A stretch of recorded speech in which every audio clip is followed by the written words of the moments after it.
नमस्कार दोस्तों, स्वागत है आपका एग्जाम मेकर यूट्यूब चैनल में। दोस्तों, इस वीडियो के माध्यम से हम इंडियन ज्योग्राफी की एक सीरीज चलाने जा रहे हैं। जो भारत का भूगोल किताब है माजिद हुसैन साहब की, उस किताब के जो बहुविकल्पीय प्रश्न दिए गए हैं उनके लिए हम इस सीरीज के माध्यम से देखेंगे दोस्तों, जो आईएएस एवं राज्य स्तरीय पीसीएस परीक्षाओं के लिए बेहद उपयोगी है। दोस्तों, तो टाइम वेस्ट ना करते हुए हम प्रारंभ करते हैं अपनी इस वीडियो के लिए। दोस्तों, अगर आप चैनल पे नए हैं तो प्लीज़ चैनल को सब्सक्राइब कर दें तथा बेल आइकन को जरूर दबा दें, जिससे चैनल से संबंधित किसी भी गतिविधि की जानकारी आपको तुरंत प्राप्त हो सके। तो दोस्तों, हम प्रारंभ करते हैं अपनी इस वीडियो के लिए।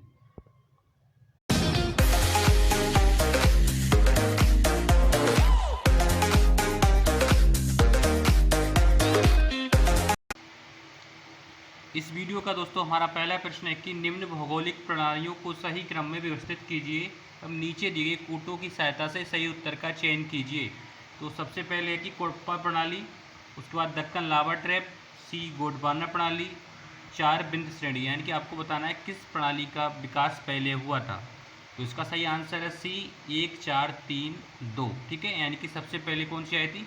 सबसे पहले कोडप्पा प्रणाली आई थी। ठीक है, कोडप्पा सबसे पहले यहाँ पर लिख ले रहे हैं हम, कोडप्पा आई थी। ठीक है, कोडप्पा। उसके बाद क्या आई थी? उसके बाद आई थी आपकी बिंद प्रणाली। ठीक है, बिंद। और उसके बाद कौन सी आई थी? गोंडवाना आई थी, गोंडवाना। ठीक है, और उसके बाद दक्कन। ठीक है, उसके बाद दक्कन। तो इसका सही आंसर क्या है? सी। ठीक है, सी। अगला प्रश्न है दोस्तों, महान सीमा भ्रंश। महान सीमा भ्रंश किन 2 राज्यों में है? ऑप्शन है गुजरात व राजस्थान में, ऑप्शन बी हिमाचल प्रदेश व उत्तराखंड में, ऑप्शन सी जम्मू कश्मीर तथा हिमाचल प्रदेश में, और ऑप्शन डी जम्मू कश्मीर तथा हिमाचल व उत्तराखंड में। बताइए। तो दोस्तों, इसका सही आंसर है गुजरात व राजस्थान के बीच महान सीमा भ्रंश है। ठीक है, अगला प्रश्न है दोस्तों 3 नंबर, किन निम्न पर्वत श्रेणियों के उत्तर से दक्षिण की दिशा में सही क्रम में विन्यासित कीजिए और नीचे दिए कूट की सहायता से सही उत्तर को पहचानिए। ठीक है, तो सबसे पहले काराकोरम पर्वत श्रेणी है, 2 नंबर पे लद्दाख पर्वत श्रेणी है, 3 नंबर पे पीर पंजाल श्रेणी है, 4 नंबर पे जास्कर श्रेणी है। तो बताइए इसमें कौन सा सही आंसर है? तो इसका सही आंसर है दोस्तों डी 1 2 4 3। तो हम इनके लिए व्यवस्थित कर लेते हैं दोस्तों। ठीक है, तो इसका सबसे ऊपर आएगी काराकोरम। ठीक है, सबसे पहले हम काराकोरम आएगी ऊपर। ठीक है, उसके बाद लद्दाख आएगी। ठीक है, उसके बाद लद्दाख, और उसके बाद कौन सी आएगी? जास्कर। ठीक है, जास्कर श्रेणी आएगी। उसके बाद पीर पंजाल। ठीक है, पीर पंजाल। ठीक है, KLZP, KLZP। ठीक है, यानी कि सबसे ऊपर काराकोरम, काराकोरम के बाद लद्दाख, लद्दाख के बाद कौन सी आएगी? जास्कर, और जास्कर के बाद कौन सी आएगी? पीर पंजाल श्रेणी। ठीक है दोस्तों, हम चलते हैं अगले प्रश्न की तरफ। अगला प्रश्न है दोस्तों, महान सीमा भ्रंश किसको पृथक करता है?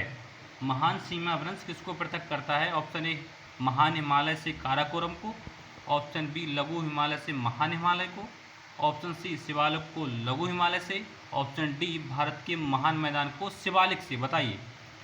तो इसका सही आंसर है क्या है? बताइए। इसका सही आंसर है सी शिवालिक। शिवालिक से लघु हिमालय को महान भ्रंश हिमालय अलग करता है या पृथक करता है। तो इसका सही आंसर क्या है? सी। अगला प्रश्न है दोस्तों, निम्न में से कौन सी पर्वत चोटी सही सम्मिलित नहीं है?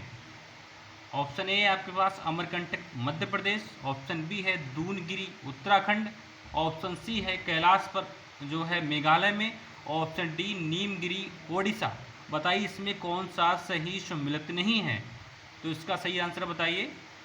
तो इसका सही आंसर है ए अमरकंटक मध्य प्रदेश में नहीं है। ठीक है, अमरकंटक मध्य प्रदेश में नहीं पड़ती है, बाकी जो 3 की तीनों सही सम्मिलित हैं। ठीक है, अगला प्रश्न है दोस्तों, निम्न दर्रों को पश्चिम से पूरब की ओर सही क्रम में व्यवस्थित कीजिए, यानी कि पश्चिम से पूरब की तरफ को लगाना है आपके लिए। ठीक है, और निम्न जो कूट दिए गए हैं उनकी सहायता से सही उत्तर का चयन कीजिए। ठीक है, सबसे पहला है बालचा धुरा।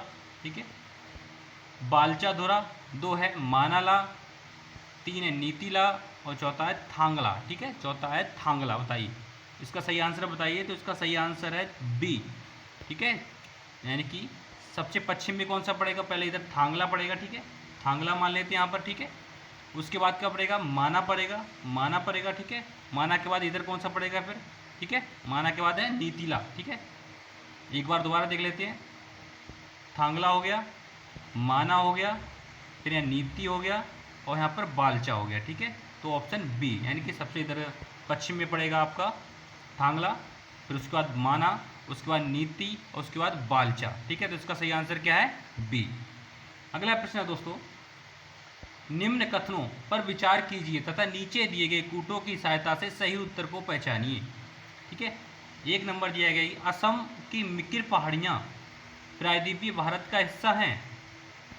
2 नंबर है कंचनजंगा विश्व की दूसरी सबसे ऊंची चोटी है।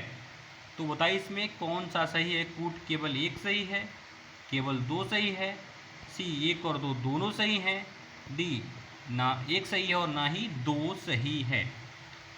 तो बताइए तो इसका सही आंसर क्या है? इसका सही आंसर है केवल 1 सही है। ठीक है, केवल 1 सही है। ठीक है, और कंचनजंगा विश्व की दूसरी सबसे ऊंची चोटी नहीं है, जबकि असम की मिकिर पहाड़ियाँ प्रायद्वीपीय भारत का हिस्सा मानी जाती हैं। ठीक है, अगला प्रश्न है दोस्तों, निम्न में से कौन सा कथन सत्य है? ऑप्शन ए है आपके पास केटू भारत की सबसे ऊंची चोटी है। ऑप्शन 2 है आपके पास जोग जलप्रपात भारत का सबसे ऊंचा जलप्रपात है। ऑप्शन सी है आपके पास चेरापूंजी भारत का सबसे नम्य स्थान है। ऑप्शन डी है आपके पास दक्कन का पठार भारत का सबसे बड़ा पठार है। तो बताइए इसका सही आंसर क्या है? तो इसका सही आंसर सही नहीं है, तो इसका है चेरापूंजी भारत का सबसे नम्य स्थान है, ये गलत है। जबकि केटू भारत की सबसे ऊंची चोटी है। जोग जलप्रपात भारत का सबसे ऊंचा जलप्रपात है जो कर्नाटक में शरावती नदी पर है। तो दक्कन का पठार भारत का सबसे बड़ा पठार है। ठीक है, क्वेश्चन नंबर 9 है दोस्तों, निम्न में से कौन सा कथन सत्य नहीं है? ऑप्शन ए गुजरात का समुद्री तट भारत की सबसे लंबी तटरेखा है। ऑप्शन बी है आपके पास इंदिरा गांधी नहर भारत की सबसे लंबी नहर है। ऑप्शन सी है आपके पास कहरबुदे भारत की सबसे लंबी सुरंग है। ऑप्शन डी है आपके पास कोवलम भारत का सबसे लंबा समुद्री तट है, यानी कि सी ब्रिज है। तो बताओ इसमें से कौन सा आंसर सही नहीं है, सत्य नहीं है, ये देखना है आपके लिए। तो जो प्रश्न नंबर 9 है इसका सही आंसर है डी, कोवलम भारत का सबसे लंबा समुद्री बीच नहीं है। और बाकी जो ऊपर वाले तीनों, ये गुजरात का समुद्री तट रेखा भारत की सबसे लंबी समुद्री तट रेखा है, इंदिरा गांधी नहर भारत की सबसे लंबी नहर है, और तीसरा क्या है आपका कहरबुदे भारत की सबसे लंबी सुरंग है। तो ये तीनों सही है मगर चौथा गलत है। ठीक है, अगला प्रश्न है दोस्तों, प्रायद्वीपीय भारत की निम्न चोटियों को ऊंचाई के घटते क्रम में व्यवस्थित करना है तथा नीचे दिए कूटों की सहायता से सही उत्तर का चयन कीजिए। तो सबसे पहले है कि अराईकोंडा, दूसरे नंबर है देवी दिमोड़ा। ठीक है, और 3 नंबर पे है महेंद्रगिरी और चौथे नंबर पे है नीमगिरी।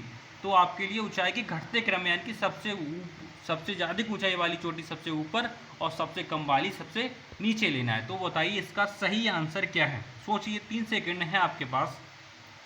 तो इसका सही आंसर है बी। ठीक है, बी 1 2 4 3। तो सबसे ऊपर कौन सी आएगी? अराईकोंडा आएगी। ठीक है, अराईकोंडा सबसे ऊपर आएगी।